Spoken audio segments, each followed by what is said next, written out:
Ngayong ika-100 at 28 anibersaryo ng Araw ng Kalayaan ng Pilipinas, sama-sama nating ginugunita ang isang mahalagang bahagi ng ating kasaysayan, ang tagumpay ng ating mga ninuno sa kanilang pakikibaka para sa kalayaan.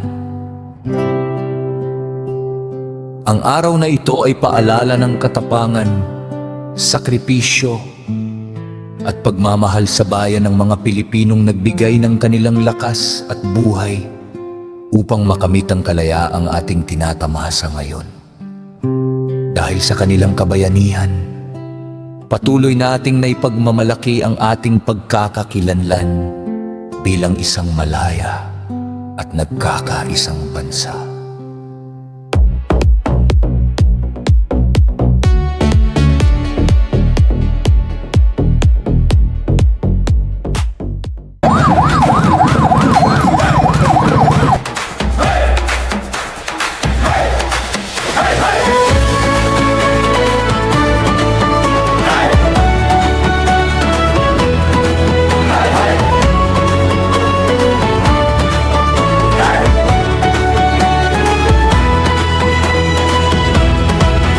Kabuntagon bandila naglupad sa mainit kasing-kasing ng maya.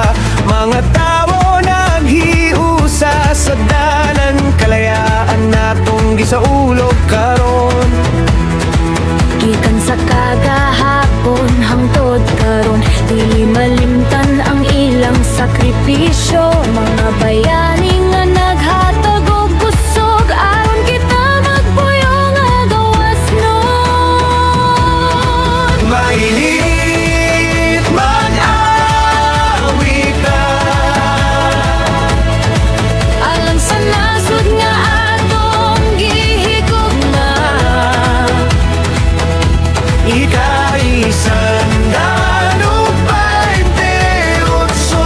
katuig, kalayaan nga atong gipasidunggan. Mainit baraw sa ta, kamot sa kamot, kusog sa katawhan. Malipayon ang mait, padayon ta sa kalamboan.